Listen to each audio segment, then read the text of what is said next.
Sport fans, I'm Michael Trump. And I'm Brandon Wicker. And how the hell are you sons of bitches? Coming to you live from Bellacino's, home of the Grinder. Yes, home of the Grinder, the best pizza in town. So we're going to start off just making a quick note here about the college basketball world being rocked this week. The only thing, I mean, since you're Michael Trump today, I have to inject just this piece before we make a comment on it. Isn't it amazing how you can give them a truckload of information and a busload of people, and they couldn't convict one politician, but they can go into the basketball world and get them indict them. This is true. This is true. We have some people indicted. It's absolutely amazing that this is going on. A lot of wasted So time. I've got Arizona, Auburn, Miami, Oklahoma State, USC, and Louisville. They finally chopped into Pitino. Finally cut his tree down. What do you think? I think, like I was saying to you earlier, either they got to come up with some kind of format to start paying these kids, because obviously they're already doing that, or it's time to think about some form of a farm league like baseball and hockey have. These kids, if they're good enough, in my opinion, if you're good enough to come out of high school and somebody's willing to pay you the money to play professionally, put them at start a farm league. But we know there's too much money in the final 64, or the elite, whatever it is, that you're just not going to be able to do that. There's just too much money in college basketball. Yeah. They got to just figure something out. I have to say I'd be leaning towards your farm system a little bit, because if you started paying, I don't even know how you would structure that. Like I was telling you, this guy is the guy we're sneaking around giving $100,000 to. He's going to be an NFL star or whatever. Well, this kid's probably not going to be drafted. So what? You pay him, and you pay him $2 or what? What about this? We know that they all get free rides, right? Yeah.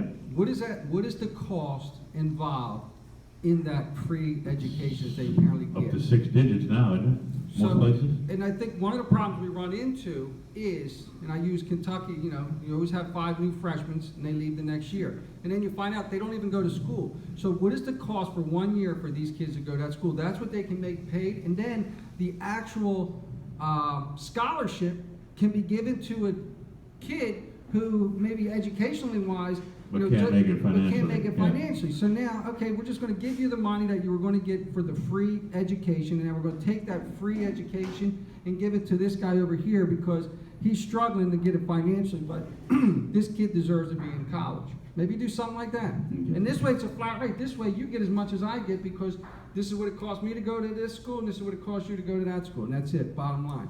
And then they'll blow that money before Christmas, and they'll be wanting more money, come if you do something like that with baseball. I think football's the same way.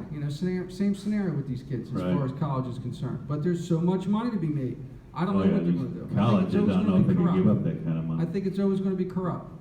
Okay, we'll move on now to football.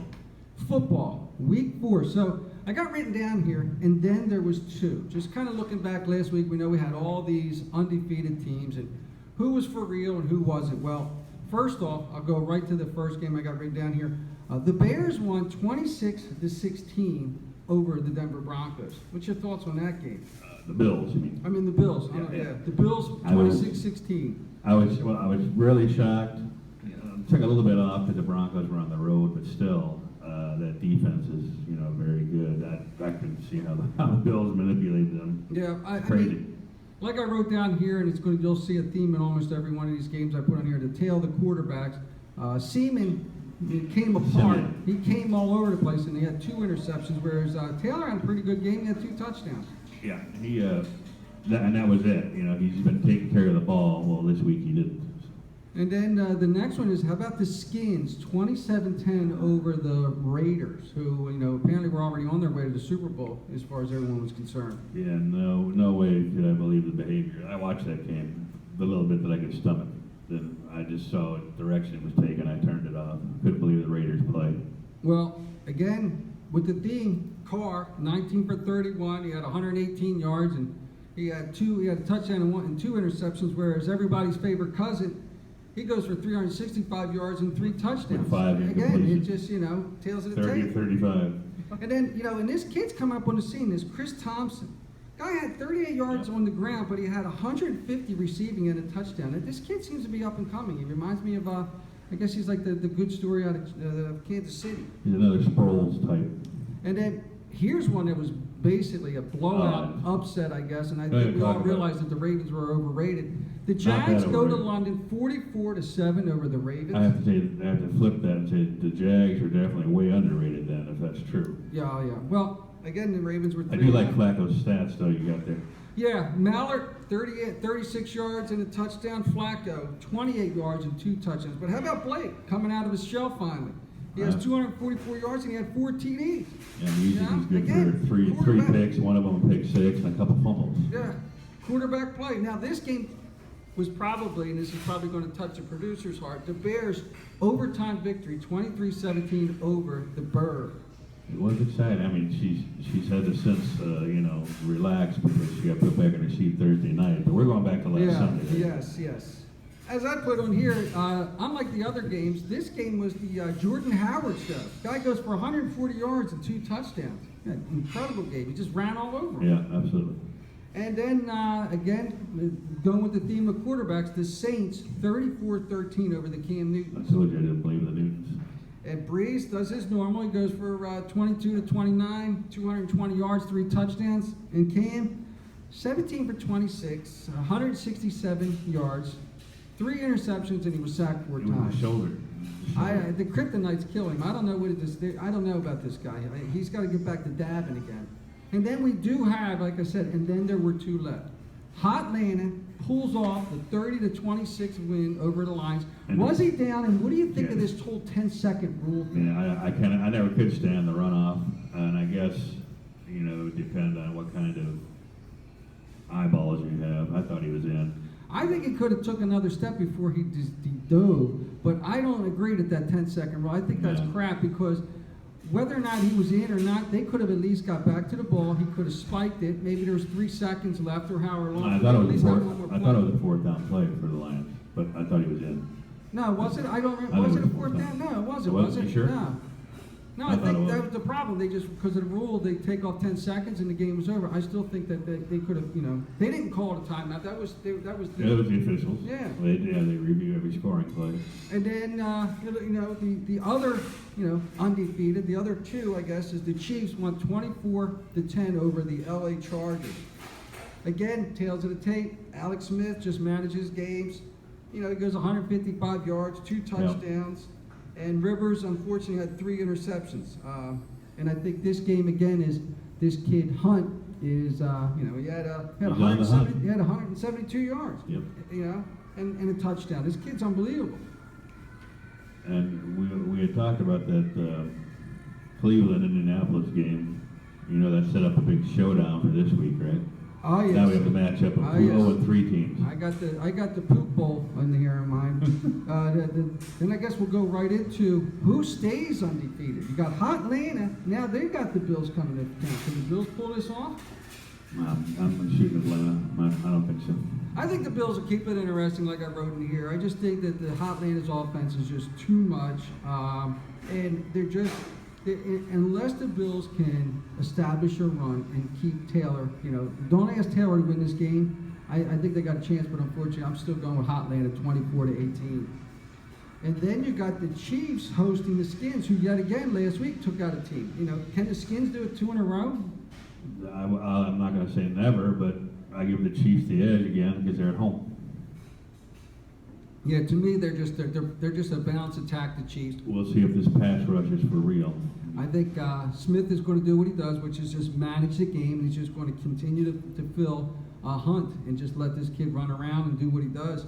I think that they're going to bring the pressure to Cousins, and they're going to make him throw the ball more than he likes to. And we all know he can be a slinger at times, and I do see a couple INTs in that game.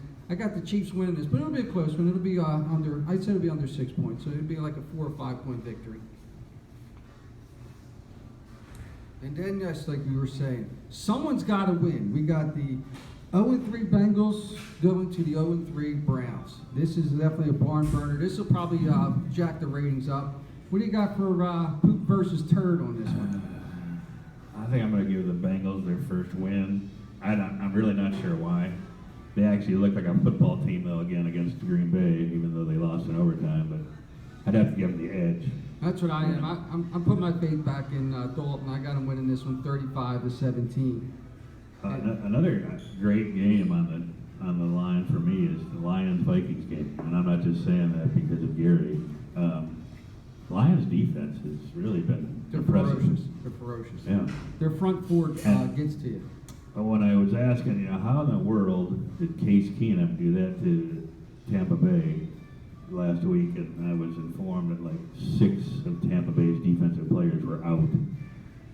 So I was like, oh, okay. I don't No, it see makes a Case difference. Keenum throwing for 300 yards on the Lions and No, looking no, like not at all. looking like a superstar. You know what I mean? No, I think I would definitely go with the Lions. I think the Lions are for real. I think last week they took a bad one, and I wouldn't be surprised if they don't meet up again. And the in that playoffs. game, somebody's going to join Green Bay at 3-1, and the other's going to be 2-2. Yeah, it's going to make it interesting. I told you that entire division comes down to the end of the year. I believe the Lions will be going to the Packers, and the winner will probably win the division, and the other will probably be the wild card. Then probably, I guess this is considered the best game of the week. The Raiders head to Denver to play the Denver Broncos. And I guess, here we got, the so-called overpowering offense against the, stingy defense. What do you got for this game, the game of the week? Well, they give the Broncos your home 3, and I'm not going to take it away from them. It's hard to go to Mile High and win, I think the Broncos get back on track this week. Run the ball some more on the Raiders.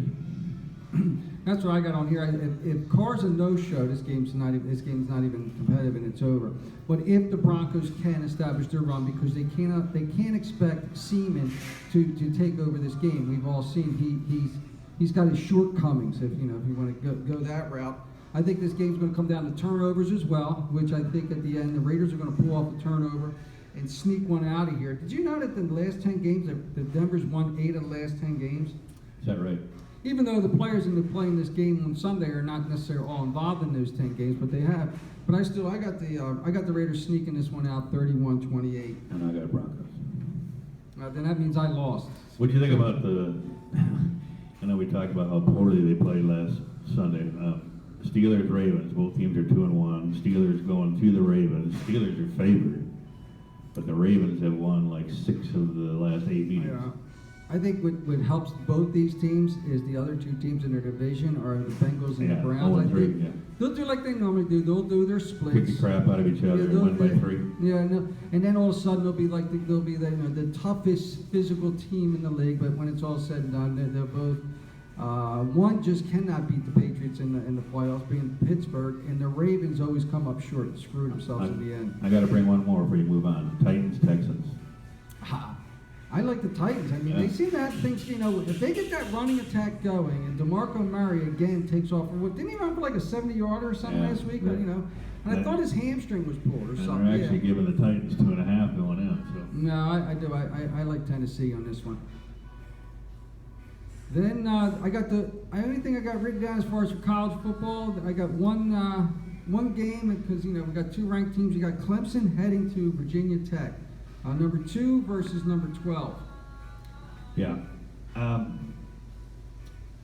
told you in that one game that you piped in on earlier this year, I hadn't seen much of Virginia Tech, and I still haven't seen much of them, but they keep winning. I have seen Clemson. I thought that was going to be a rough spot for them, replacing their quarterback, but they seem to have done it. I'm going to go with Clemson, even though they're on the road. So you're going with Clemson, so I lost because I wrote down an upset for Virginia Tech. And again, we all know my head-to-head history. I don't know, about 0 to 1,000. I'd still like to see it, though. I'd take it. I would. I like to. I'm going just because of home field. And then I just put one note was that Washington State number 16 did upset USC Last night, yeah. 30-27. Yeah, And I'm just curious, come next week when the polls come out, how does that all measure out? Because now Washington State's 5-0. The only other one I copied was Mississippi State, still ranked. Yeah. Going to Auburn. That'll be a good game. That's always a good game. And then I guess we can wrap it up, with your baseball. How about your baseball? Cubs clinch. Yeah, Second they year in a row. Yeah. I got on here, I got on here the American East. It looks like the Sox and the Yankees are getting in. Central, you got the Indians and Twins. And then the Stros over in the West. National-wise, I got in the East, you got the Nationals, the Cubs, And then I guess the exciting thing is in the National League is the West. You're looking at the Dodgers, the Diamondbacks, and I guess the possibility of the Rockies as well. This is the only thing that's still left undecided. If the Yankees were to win 3 in a row and the Red Sox lose 3 in a row, they would finish tied and have to play a game to see who won the division and who was the wild card. And if I've been watching currently, the Yankees are kind of getting hot, and the Sox are kind of struggling cooling down. So and in the National League, there's still Colorado's magic number is 1. They should eliminate the Brewers. We'll see. There's 2 games left. So. yeah, I still think though, when it's all said and done, when these playoffs get, there's going to be, I guess there'll be 4 exciting games. I'm definitely looking forward to watching the Indians and the Stros play against each other. And I think I want to see the Cubs play the Dodgers. I mean, Well, and obviously the Indians and the Cubs rematch in the World Series. I still think that's where we're heading. One interesting part, like to me, was like the opening. I didn't think they would do that, but I guess they are, because I've been told the Cubs are going to play with Washington Nationals, and that would leave the Dodgers playing somebody in their own division to start out with. The other way they would play the Wild Card, they would play Colorado. And I honestly would argue that if I'm going to go in the first round, I want to play the Nationals in the playoffs the first round, just to get that cupcake game out, because we all know that, what they do, which they're a no-show. Just like in this one, I think in the American, if you had your shot, if you were the Indians, who do you want? Who are they looking to play? Are they going to end up getting the first round with the Yanks, or are they looking more towards the Twins? Yeah, because they wound up with the best record, so yeah. So they would end up playing one of the 2, right? Right. Yeah, and I think if I was the Indians, I'd want to play the Sox first round, because they're kind of stumbling and bumbling. Yep. All right, well, here we go with another exciting show. Everybody out there, you sons of bitches, enjoy your weekend, your football, and your Sundays approaching. Go Cubs.